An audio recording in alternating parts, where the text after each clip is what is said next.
This is episode number 65 with Carrie Olsen.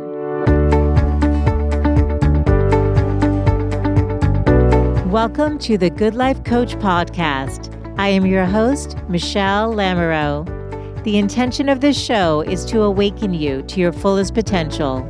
Join me each week for inspiring interviews to elevate an area of your life, as well as interviews with women entrepreneurs who are creating success on their own terms. Each episode provides actionable tips to guide you to design a life you love.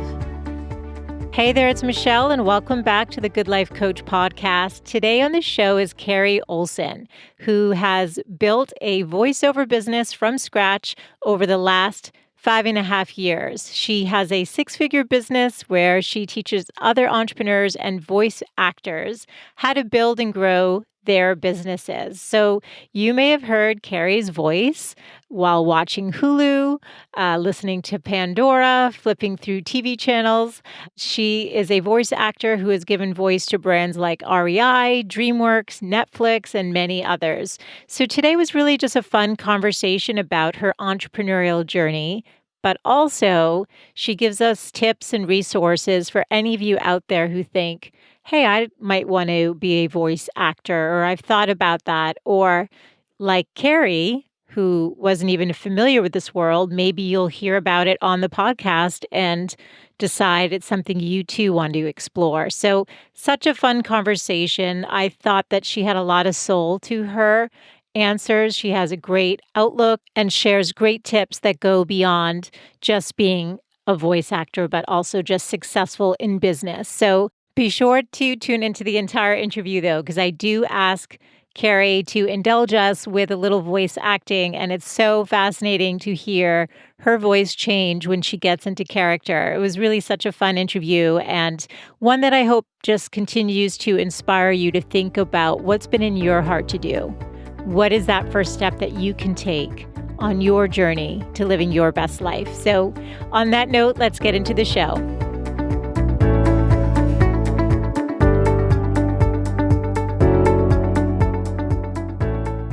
Hey, Carrie, thanks for being on the show today. Hey, thanks for having me, Michelle. I'm happy to be here. Well, it's so fun that you do voiceovers. I've never interviewed anyone who's done one, and it's fun for me because we can see each other right now, and Carrie is in a full-fledged sound booth because this is your work, this is your life's work, and so it's quite impressive and fun to see that. And it's funny because I've had a little hoarse voice the last couple of days, and I said, of course, when I'm interviewing the voice expert, I'm going to have a raspy voice today, but we're going to go with it. It happened. Maybe you can tell us what to do when that happens and you got to give a speech or something. But I'd really love to start with how you got started in the world of voiceovers. Take us back to your early career and maybe what you did before, if there was something before that led you into this world. Yeah. So I was working in HR, in human resources, and training was a part of our department. And so we started creating online courses, and I got to narrate one of the online courses. So that was one of my first introductions to voiceover was just narrating a course for my company as just an administrative assistant in HR. So didn't really know that voiceover was a career, Sure. but I really liked doing it. And then from there, I really like doing online training. So I moved to a different company where I could focus solely on online training. So I designed online courses for about 3 years professionally and got to narrate more courses there, got to do more webinars and just things behind the microphone. Meanwhile, my husband and I started a podcast. And so just had a lot of stuff behind the microphone without realizing that voiceover was its own career. So after, doing all of this corporately, still had no idea that voiceover was its own career and had my first daughter, wanted to do something that I could do from home and was kind of looking around actually through a different podcast. I'm driving to work one day, listening to a podcast that's interviewing people that have unconventional or non-conventional jobs. Yep. And the first one I listened to was an interview of my now voiceover coach and partner, Allison Steele. Oh, my She goodness. lives in LA. She's been doing voiceover for 20 years. And about halfway through the interview, something just a light bulb went off and I thought, oh my gosh, that sounds like something I could do and that I would love. And I reached out to her, started getting training from her, and eventually started booking work. Do you know why I love that story so much? Is the reason I do this podcast is to showcase how women are creating success on their terms, and none of the guests of the 64 people that have come on now are doing the same thing. There's such unique That's stories, awesome. and so somebody might hear your story now and think, "Oh, people have told me I have a nice voice or I have a unique voice and I should do something with my voice," but never realize they could make a career out of it or even a side hustle out of it. So this is so cool. I love that that's how you got started. Like that's why like it's inspiring for me to hear that because that's why I podcast, like the hope that it will in fact influence somebody's life in a positive way. So that's so cool. That's awesome. I'm glad to be here and be a part of that because that's Yeah. one of my passions also. Oh, I love that. Okay, so the spark goes off, the light bulb goes off, and then what do you do? How do you even go from there? Well, we just had a baby. I just went back to work from maternity leave, and I was kind of him-hawing around about asking my husband if I could spend the money to go get training up for this weird business that, we'd never heard of. And he was super supportive and said, yeah, go do it. So I I love it. bought a coaching lesson and Through that woman Allison that you had heard on the okay, mhm. you've reached right out. Okay, cool. Yeah, I reached right out to her. Did something that was really unusual for me. I'm normally a researcher, but Mhm. she was the only voiceover coach I knew of. I heard her story and I just contacted her. Love Didn't it. didn't look around, Mhm. and started getting regular lessons from her. And really, within weeks of starting to get training, started booking some jobs here and there. And my career, it was pretty incredible because I ended up booking a national radio campaign pretty early on that allowed us, my husband and I, to kind of look at each other and go, all right, if this is what's possible doing this part-time on the weekends when you get home from work and all of that, we owe it to ourselves to look into what it would look like to do this full-time. Carrie, it's such a great story because think about it. You had a little bit of experience with it. You had a gut sense that gosh, wouldn't this be cool to do this more? Didn't even realize that this world existed, and then start taking training and then get booked for a national, gig. That's sort of like you were clearly on purpose, like you were getting redirected to where you were meant to go. But, 100%. so take us back though. So when you were working with Allison, like what does a voice lesson look like for this kind of work? Yeah, that's such a good question because I think that for a lot of people, they think, why on earth would I get coaching to learn how to talk? I mean, I talk all the time. Like, Right. what would I learn how to do? So a lot of it is breaking down copy. So when you look at a commercial script, knowing how to approach that script, sometimes it's emphasis on different words, sometimes it's intention. So it's acting at its core. The only one of the main differences is you don't have a scene partner. You don't have Mm. anyone to play off of. So I'm in a black box right now, but I'm Mhm. creating all of these worlds all the time in my head to deliver, you know, copy with all, different types of reads. So sometimes it's really big and loud. Sometimes it's, more conversational and subtle. Mhm. But just learning the nuances of how to do that. And for me, a lot of it was even coming out of my own shell Mm. because I'm an introverted person. And when I would initially start reading, I would have to consciously bump up my energy, just keep bumping it up higher and higher. And you have to get comfortable with playing and Mm. kind of sounding and looking silly because Mhm. a lot of that's required. I talk with my hands a lot when I'm doing voiceover, and it feels silly as an adult to do that when you're by yourself. But you learn to not only be okay with that, but to love that. And Mhm. so it's been a growth process personally, and for my business as well. Yeah, and it's interesting that you said it is acting because I was gonna ask you, do you consider it acting? Like, are you taking on a Yes. persona or, how tell us more about that part of it. Sure. Yeah. So one of the first things that I learned in my, with my coaching with Allison is to picture your audience. So when you're reading a script, I'm never just reading the words, but you're thinking about who you're talking to Mhm. and what my perspective is as the speaker. What do I want? And and you're bringing all of that to just audio, which is another challenge because with visual mediums, you can throw a look at somebody, you can do a hand Mhm. gesture and help communicate. But with voiceover, it's all your voice. Mhm. So I would absolutely say that it's acting. Yeah, and what's so interesting to me is that, like with podcasting and what you're doing, there's such an intimacy when it's just voice. Mhm. So some people have asked, will you do video? And I think at some point, I love that I can see you right now, and I'm thinking, oh gosh, I wish everyone could see Carrie too, because like I said, it's kind of cool that you're in your sound booth and all of that, and people get to see the expressions in our face, and but there is an intimacy with just voice. And it's funny when you're talking about too with the script and picturing your audience. I love doing the interviews and I love getting up and speaking in front of an audience. But when I go to do like a solo cast, even though I love to teach and I'm actually an extrovert, it takes me hours upon hours upon hours. And I'm like, what is that Mm. disconnect?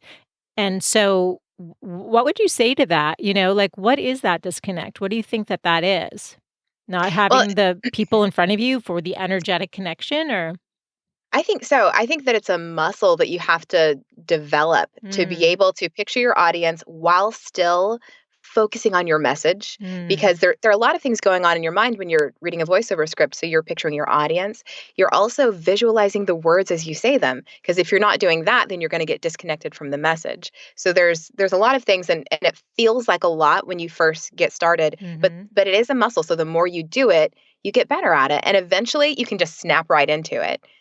Yeah, totally. And, yeah, I think that's really interesting, and what's actually kind of funny is that my husband so he has a startup, he's like, "Oh, I've gotta hire a voiceover person," and he needed someone anyway, for whatever reason, with a British accent. So it made me think 2 things. One is I thought of you, I'm like, "What are the odds?" Literally, he was just hiring off of Fiverr, I think, today. Uh, actually, so it's like a threefold. 2 is have you ever had to do an accent? And 3, how do people find you? So I know that's a lot to cover, but let's get into that. Mm-mm. Yeah, I actually did a British accent for a job yesterday, and so yeah, I occasionally get hired for different accents and things, but Mm. so that's a lot of fun. So the answer is Yeah. yes. Yes, okay. So that's the acting again. Yeah, yeah, and just I think the nerdiness, and like wanting to learn different things to be able to do as many things in the industry as I can. So I love studying different accents and learning how to voice match and do things like that. It's just more it's fun. Totally. And where do people find you? Well, you have an agent now, so let's get into your actual story. So Sure. you do the training, you get this gig, you're like you and your husband are like, "Oh my goodness, this might be a viable career." And so what was the next step for you at that point? So at that point, I went to my boss and asked if I could. At the time, I didn't know if I wanted to do voiceover. I knew I wanted to do voiceover full time, but I wasn't quite ready to take that risk. Mhm. So I went and asked if I could work from home with my day job. He said no. The company said no. It wasn't my boss was great, but the company just wasn't allowing that. Mhm. And so I eventually, after talking with my husband, I put in my notice Mm. and stayed on as a consultant with my company, but was no longer working there 8 to 5, and jumped into voiceover with both feet Ooh. full time, just auditioning like crazy. I was determined to make it work.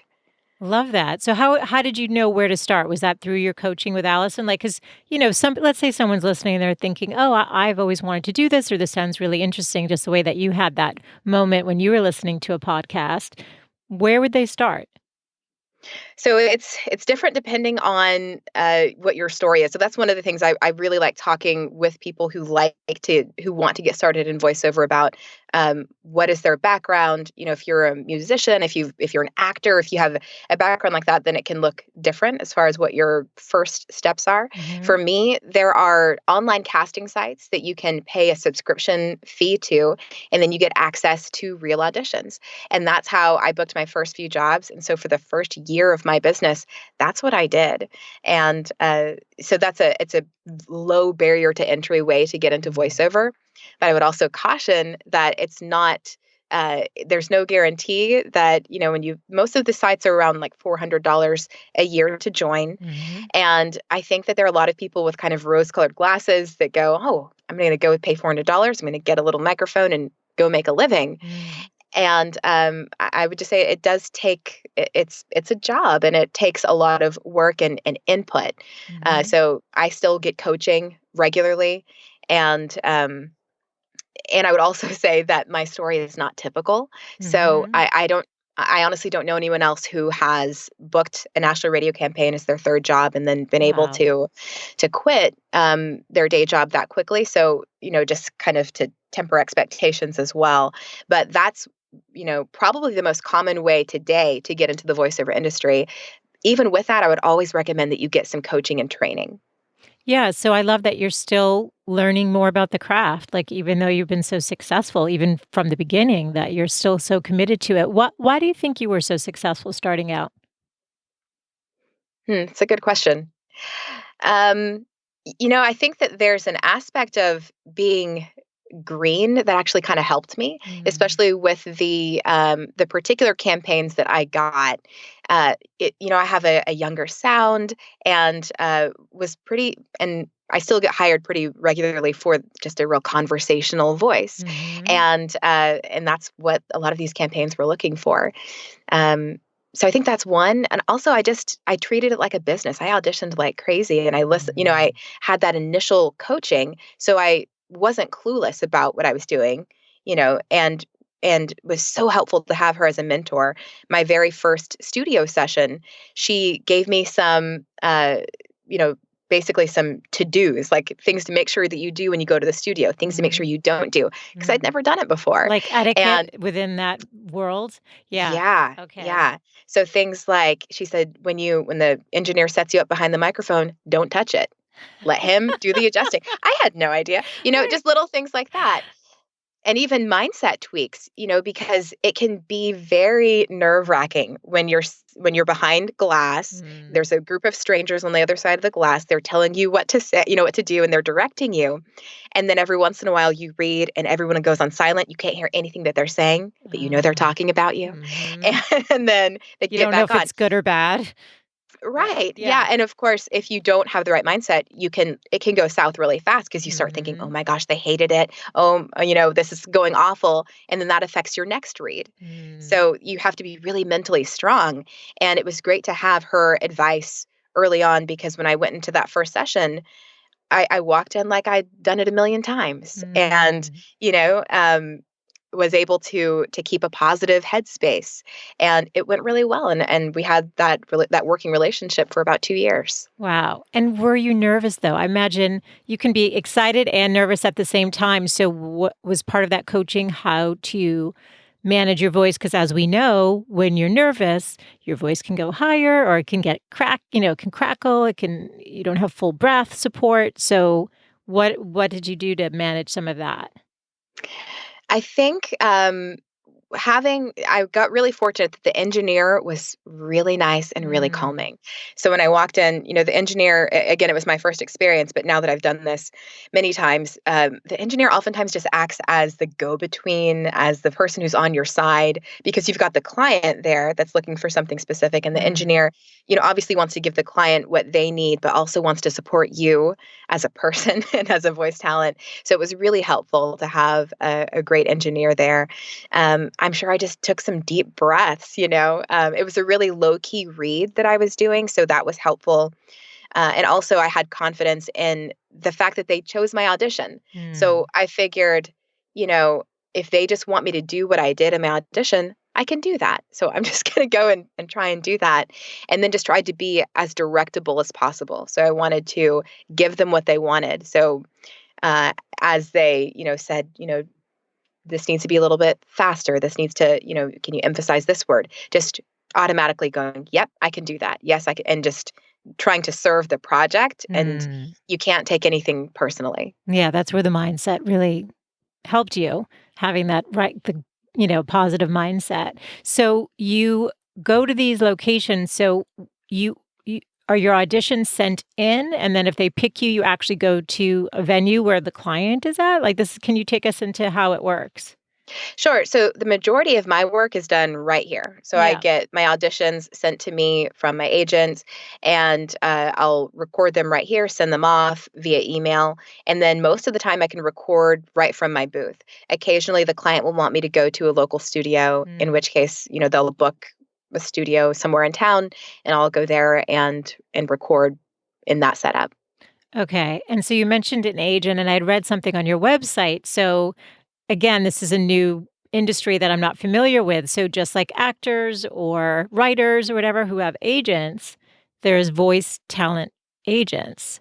So Right. tell us about that process and how, because you actually again were very fortunate, right, with how you ended up getting an agent. It wasn't the usual way of how it usually unfolds. Can you tell us that story?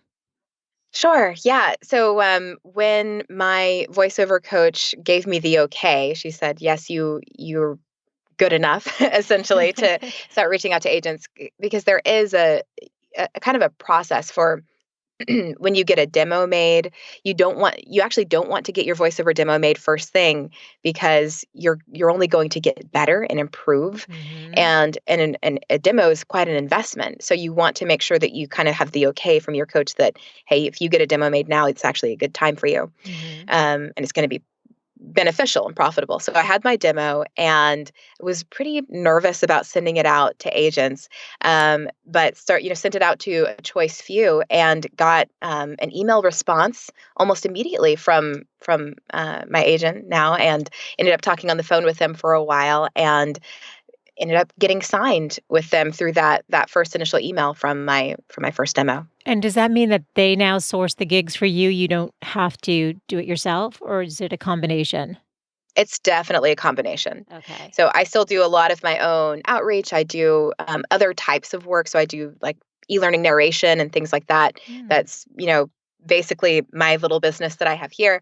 And then my agents will send me mostly commercial auditions and things like that. But Mhm. it's a good balance of work booked on my own and through my agents.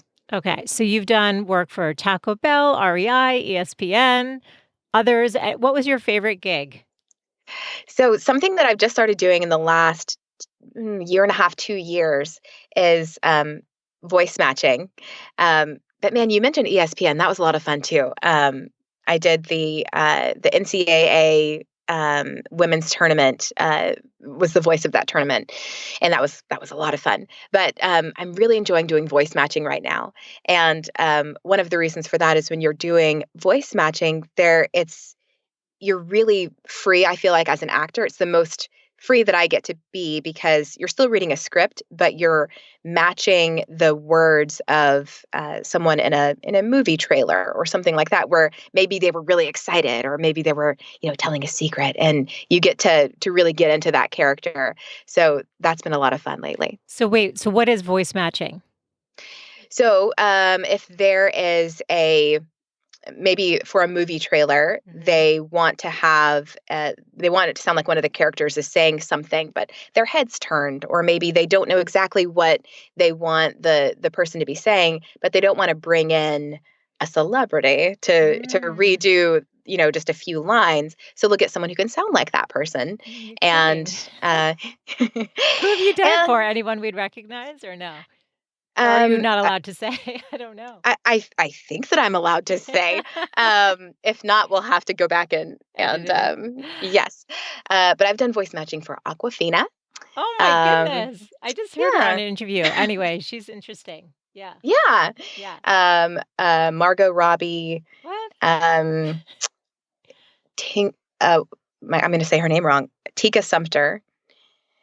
Um, yeah, and just a few other random things that come in, but it's a lot So of fun. I could see that'd be fun. So how do you prepare? Do you just listen endlessly and try to keep matching their tone until you feel like you've gotten it? And then Yeah, I've actually talked to someone who does a lot of voice matching to see what Mhm. what her process is, and basically she said what you just said. You just practice. So, I'll listen to their voice over and over, and try to think of different, what kind of the defining factor of their voice is. A lot of it's cadence too. So Mm. the way that people talk, you can fake it by kind of just grasping onto their cadence and where their voice is placed and how nasally they are and things like that. Do you sing at all, or do you do any acting outside of your booth there? I love to sing, but I wouldn't consider myself a singer. I think that I can carry a tune, but I've never had Mhm. any training with singing. I've been taking improv classes for a while, and so Mhm. I really enjoy that. But I've gotten some on camera work just through my voiceover clients because occasionally they'll need something on camera, but I don't as a rule or just normally do on camera acting or Yeah, just theater. curious if it was something you were interested in moving, evolving into. Not that there needs to be an evolution to this, but just as another layer, that's a better word, to Yeah. what you're doing. Yeah. I'm at this point, I would say I'm open to it, but I'm not pursuing it. Got it. And it's funny when you say voice matching and then singing, I wonder if you voice match somebody singing, if you could do it. Like, you know what I'm saying? Like, if you can carry a Yeah. tune, could you voice Right. match to someone singing? Have you ever tried that? I just for fun, I like to voice match, or it's not voice matching, it's more imitating, Aaron Neville. It's just really so fun to me because the voice is such a unique identifier, right? Like you were talking Yeah. about cadence, like a lot of people would imitate President Obama, right? Because he has the way, like, or Right. comedians, like, or I love SNL when it's usually the politicians, but how they like try to get that cadence down. But our voices are almost to me like a fingerprint, so Yeah. unique. Um, and it's like, it's just really, I think it's just so fascinating. So then you've been able to do this full time. How did that evolve and become, how did you start making an actual career out of this? So I mentioned my first year, I auditioned like crazy. So that was Yeah. on online casting sites. After Do you mind that, listing one or two of those just as a resource? What's an example of an online casting site? yeah, sure. So there's a really big one called it's a voice123.com. There's several new ones that I don't have as much experience with. I'm not on them right now, but there's Bodalgo. It's Bodalgo. And then there's one called Mhm. voiceovers.com. Okay. I'm just gonna list it in the resources in case somebody wants to go and explore this, but Sure. okay, so you started doing those and did well. Yes. Yes. And eventually I thought because I'm very entrepreneurial and I want to, have control of my business. And with Mhm. auditioning, I had control over how many auditions I was doing, but not over obviously whether or not I was being hired for these jobs. Right. And so I wanted to kind of have another source of getting work. And Mhm. so I did a really targeted marketing campaign for people that an industry that I knew really well, which is e-learning. Since I came from Mm. the e-learning world, I knew basically what e-learning designers were looking for and how to contact them and do outreach. And so I got a lot of great clients from doing that. And so now and that became a really just a pillar in my business of Mm. reaching out and finding specifically e-learning work. Now I do use that same approach and get for other types of work also. But that was how my first time working with Disney, AT&T, New York University. That was through doing a targeted outreach for e-learning companies specifically. That's so cool. Now you've also expanded to helping coach women and men who wanna do what you do, right? Yes, So yes, tell us it's about that.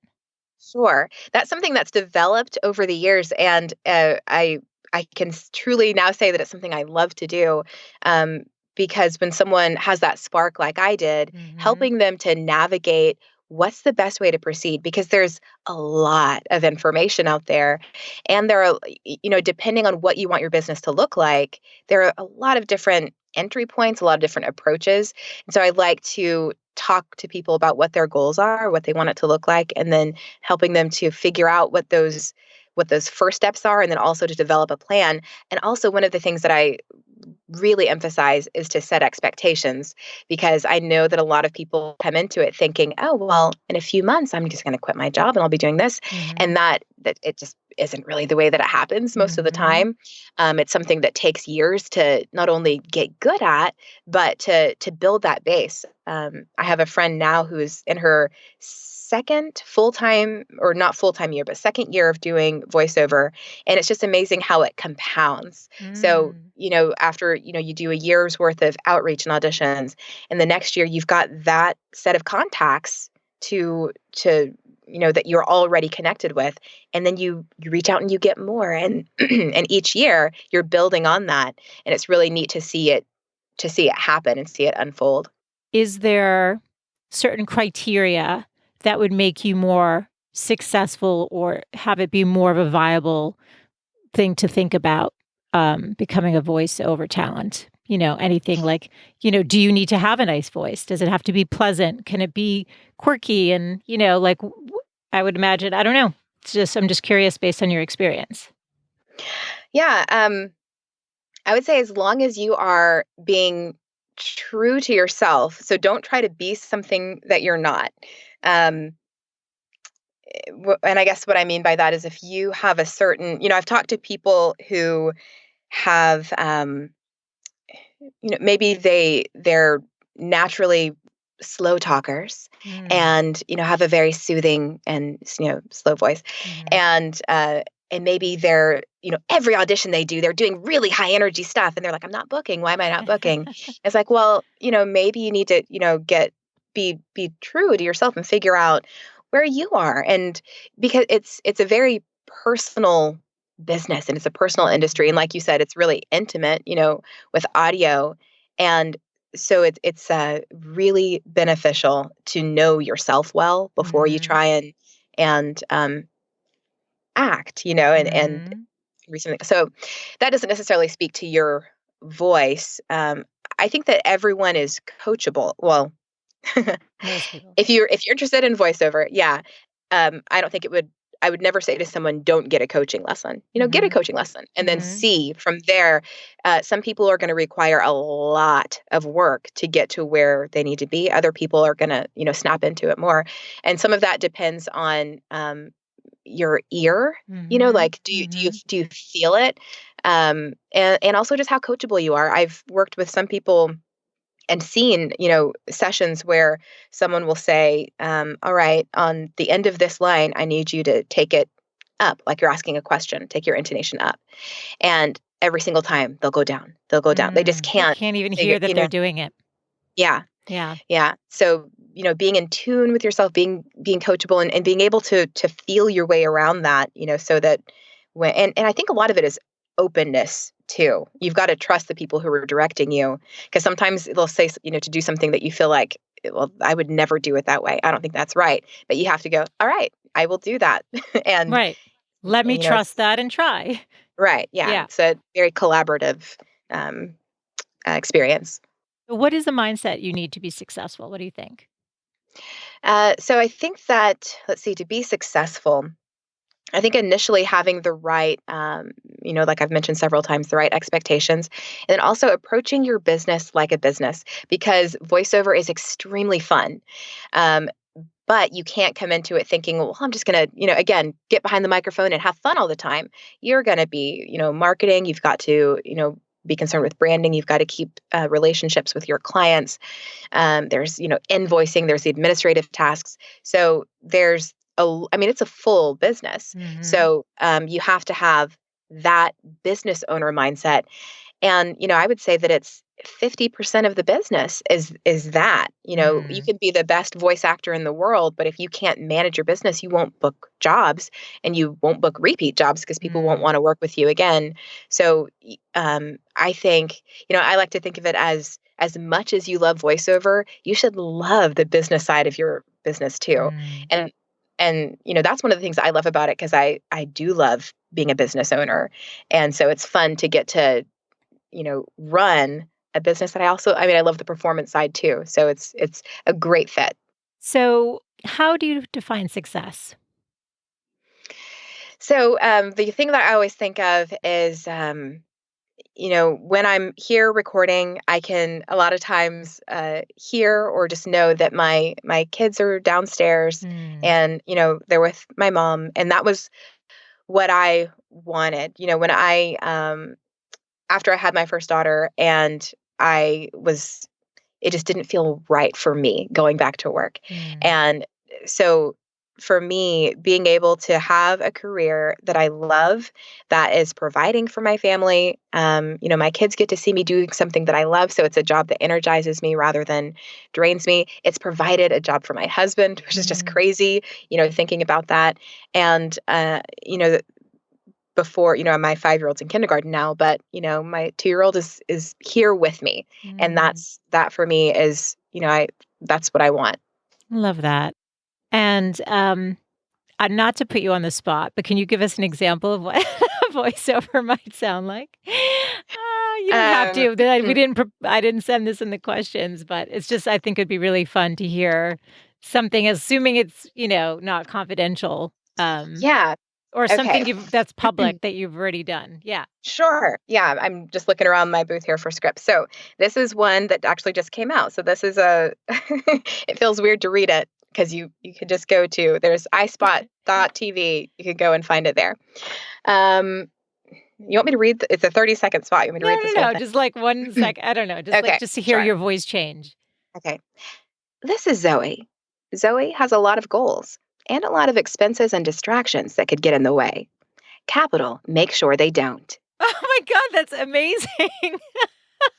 It's so you know what's fun? I really am gonna have to think about doing video too because it's really fun to see, like, your persona changed a bit, like, you got into Zoe, like, it Mm. really was like the acting, but the voice that came out was so you, but so not you. It's fascinating.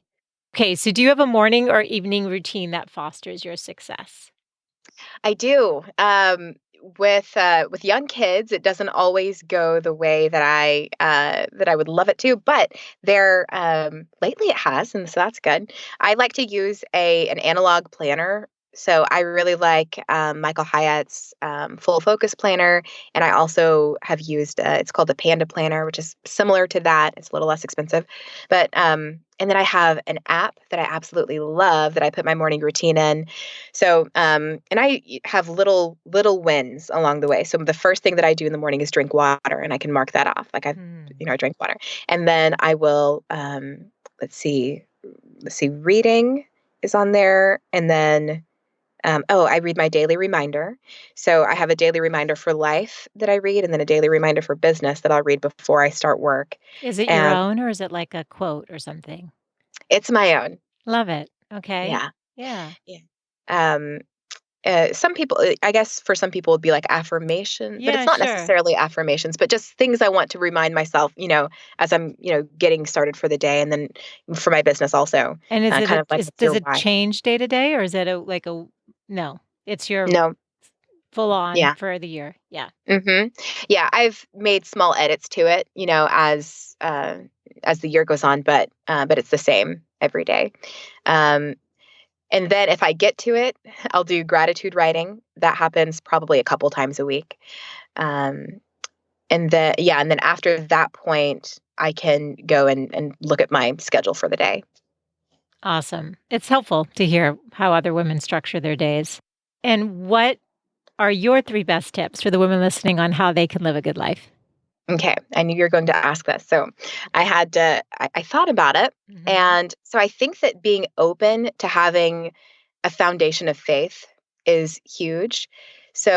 And I say be open to it because I don't think it's necessarily something that you can choose, Mm. maybe, but being open to it, I think is huge. And then what I said before, just having a big picture view, of your life, and being willing to work hard now for future gains. Mm. Um, and then assuming the best. So I think assuming the best about yourself, but also, well, should say assuming the best about others, but also about yourself. So, being kind to yourself. And regarding assuming the best about others, I think that doesn't necessarily mean to be naive, but I think you should be open to, if there's a misunderstanding, to questioning yourself first, and be open to being wrong. Thank you. You clearly have a very open heart and a positive attitude and can-do attitude. I'm not surprised you've been so successful right out of, right from the beginning. It's really been such a pleasure, and I want to be able to direct people to your work. If anyone out there is like, I want to learn more about Carrie and this world of voiceover, where can I direct them? Sure. So my website is carrieolsenvo.com, and I'll spell that because there's a million ways to spell Carrie and 2 ways to spell Olsen. So it's CarrieOlsenvo as in voiceover.com. And then my, Twitter is Carrie Olsen VO. I'm on Facebook, Carrie Olsen Voiceover. And I actually have a gift for your audience if that's okay. Of course. Yeah. If you go to carrieolsenvo.com/goodlife, and that's all one word, and put in your email address, I will send you a free Getting Started in Voiceover guide.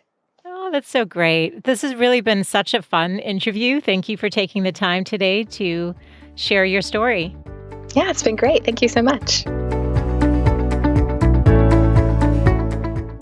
Thanks so much for tuning in today. All of the show notes can be found over at thegoodlifecoach.com, and I will link all of the resources that Carrie mentioned in the show notes. So you can head over there for her freebie as well if you're interested in voice acting.